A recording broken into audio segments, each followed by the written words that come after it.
Okay, more information about the storm. Recovery in progress. Before the storm, the forest here had a closed canopy, meaning there wasn't much sunlight hitting the forest floor. The derecho changed all of that, opening up the canopy.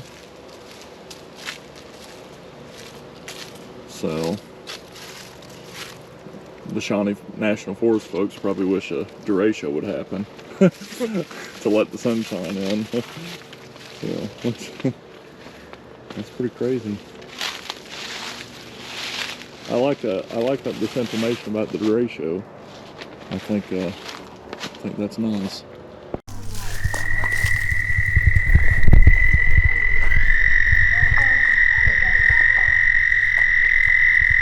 Howdy folks, Shawn here from hikingwithshawn.com. Today we are at the Brush Hill Nature Preserve, Irby Baylor Trailhead here in Carbondale. It's hunting season, so we are avoiding the areas where they shoot things. So nice little pamphlets here, I'll take one of them. And they got some trash receptacles, recycling receptacles. That's pretty cool. Foot traffic only.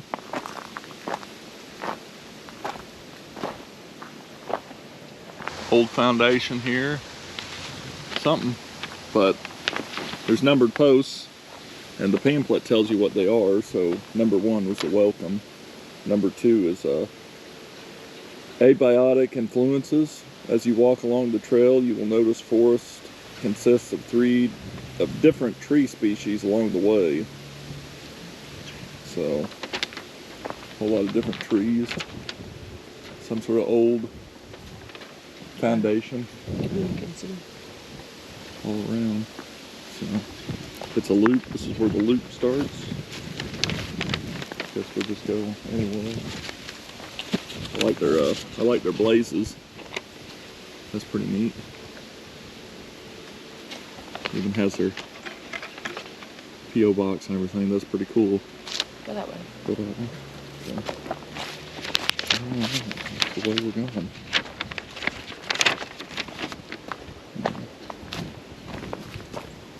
The trail is really nice, but it's blazed well too.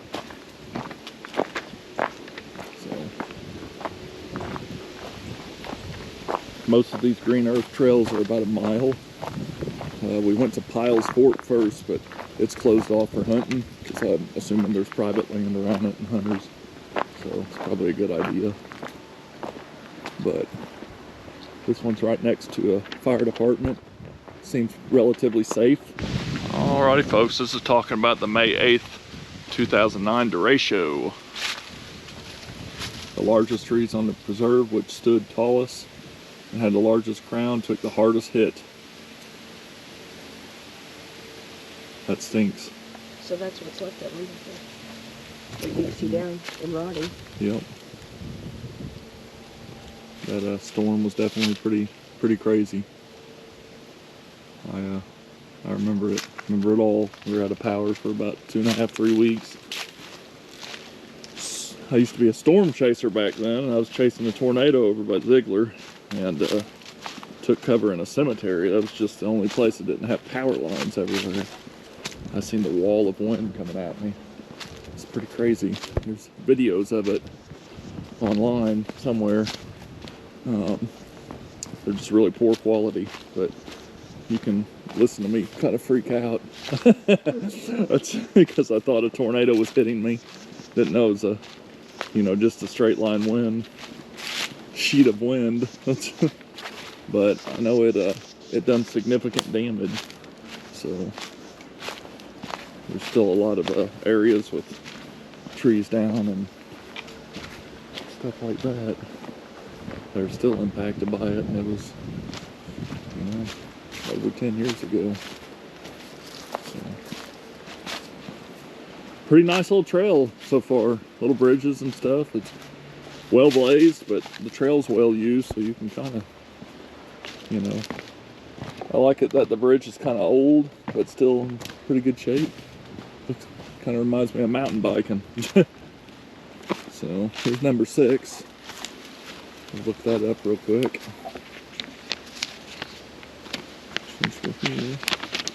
So Number because of the storm, they rerouted it. Look, because there's your overage. Oh, yeah. And I So, think this talks about it. Storm effects. Top wind gust was 106 here.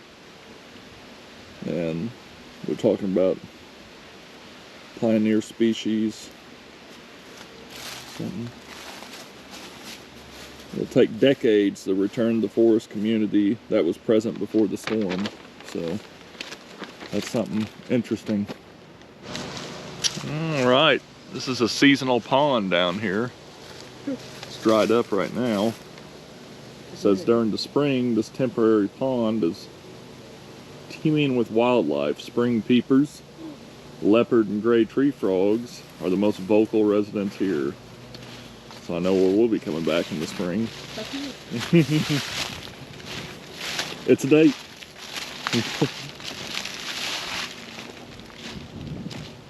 And we can't figure out if this is a creek or an old road here beside us.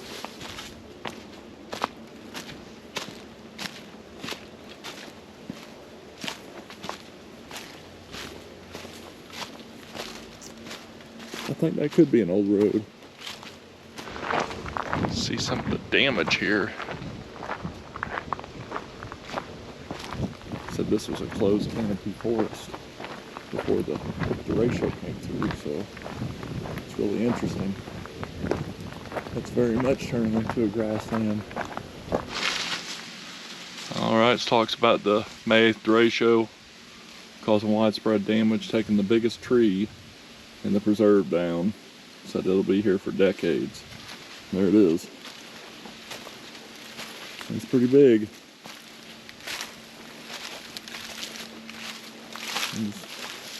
Be here full of mushrooms and wildlife probably.